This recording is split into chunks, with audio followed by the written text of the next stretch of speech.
Olá, graça e paz, queridos irmãos e irmãs. Aqui é a pastora Rose Bueno, da Igreja Batista Nissi. E nós estamos aqui para a continuidade do nosso devocional. Hoje, sábado, a gente encerra o conteúdo semanal. E essa semana a gente tratou sobre a Bíblia tem direção para tudo. Então, nós vimos que a Bíblia tem direção para os nossos relacionamentos, para o casamento, para a educação dos filhos. A Bíblia tem direção para a nossa vida espiritual. Nós vimos alguns temas. E hoje a gente encerra o devocional dessa semana falando que a Bíblia tem direção para a nossa saúde física.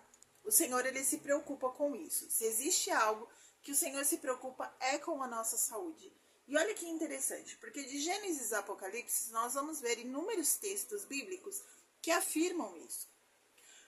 Às vezes a gente olha e fala, poxa, mas o povo em Israel, lá no Antigo Testamento, as leis que o Senhor deu, e principalmente a questão das leis alimentares, né, o que eles podiam ou não podiam comer, era tão rigoroso, né, era tão rígido, por exemplo, em relação aos animais de carne impura, né, e aí a gente fica olhando para isso, e num primeiro momento a gente pode achar que era Deus colocando só apenas algumas regras. E o nosso Deus, ele não age assim. O nosso Deus, ele não é um Deus que sai impondo regras de forma aleatória, sem sentido nenhum na nossa vida. Tudo aquilo que o Senhor nos impõe tem um porquê, tem uma razão, tem uma explicação. E essa explicação sempre leva em consideração o caráter de Deus, sua santidade, seu poder, sua grandeza e também as nossas vidas, aquilo que o Senhor deseja para nós, o alvo que ele tem para nossas vidas.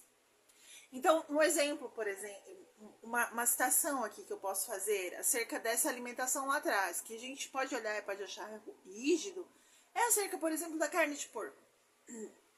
O Senhor, ele estabelece que a carne de porco é um animal impuro. O porco é um animal impuro. No entanto, que os judeus, eles nem... O curtidor, aquele cuidador de porco, aquele que criava porcos, normalmente não estava dentro da região de Israel. Lembra lá de Gadara, daquele endemoniado, que o demônio saiu e pediu, olha, deixa a gente entrar nos porcos? Então, Gadara não era uma região dentro da propriedade, ali dentro do território de Israel. Porque não era, os israelitas, os judeus, eles não vinham, eles viam como algo maldito. Se o animal é maldito, se eu tocar nesse animal, eu também vou ser maldito. E talvez a gente olhe e fale, nossa, mas isso é tão rígido, porque hoje quem não come um bacon? Né? Quem não come não só a carne do porco em si, mas todas as suas derivações, né? Quem não come um pernil, quem não come uns embutidos aí de presunto, quem não come isso? Só que o que nós precisamos entender? O Senhor é um Deus que está preservando o seu povo.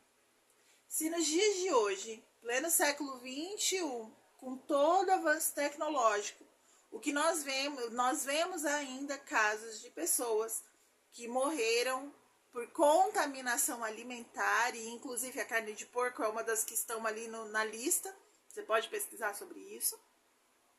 Se hoje, com todo esse avanço, ainda existe esse perigo em relação à carne de porco que precisa ser bem tratada, imagina milênios atrás, porque nós estamos falando de uma ordenança que vem aí pelo menos uns 4.000 antes de Cristo, 3.000 anos antes de Cristo. Então, você consegue entender que as ordenanças de Deus, elas vieram para dar uma direção ao seu povo e para preservá-lo? Então o Senhor vai ter todo esse cuidado e ele vai dar toda essa direção. Hoje, cientistas comprovam que o jejum, ele é importante para o nosso corpo. Olha isso, cientistas aprovando, e aí chama de jejum intermitente. Muitas mulheres que querem emagrecer, muitas pessoas que querem emagrecer, acabam utilizando disso, do jejum intermitente, mas o jejum já era algo estabelecido na Bíblia, que nos fortalece tanto espiritualmente como também preserva o nosso corpo. E aí, 1 Coríntios 6:19 vai nos dizer assim, vocês não sabem que seu corpo é templo do Espírito Santo? Que habita em vocês, ele foi dado por Deus. Vocês não pertencem a si mesmos. Aqui, nesse contexto, Paulo está falando acerca das atividades de pecado sexual. E aí ele diz sobre isso, ele fala, olha, o seu corpo é templo do Espírito Santo, você precisa cuidar dele. As atividades sexuais fora do casamento, ou até fora do casamento, fora, tanto não estando casado quanto casado, o adultério ou a fornicação, elas traem para nós, traz para o corpo humano uma debilidade, uma bagunça. E até nisso o Senhor cuida. Então eu quero te dizer algo. O seu corpo é templo do Espírito e você tem a responsabilidade de cuidar dele. Então cuide bem, porque toda a palavra do Senhor está recheada de passagens que mostram que Deus se preocupa com o nosso corpo físico. Como dizia um grande avivalista inglês, Deus me deu um cavalo e uma mensagem. Eu estraguei, eu matei o cavalo e por isso não consegui entregar a mensagem. Ele estava falando dele mesmo e ele morreu muito jovem, com 28 anos, porque não soube cuidar direito do seu corpo. Que isso não aconteça comigo, com você. Deus abençoe, um forte abraço e até o nosso próximo momento de devocional.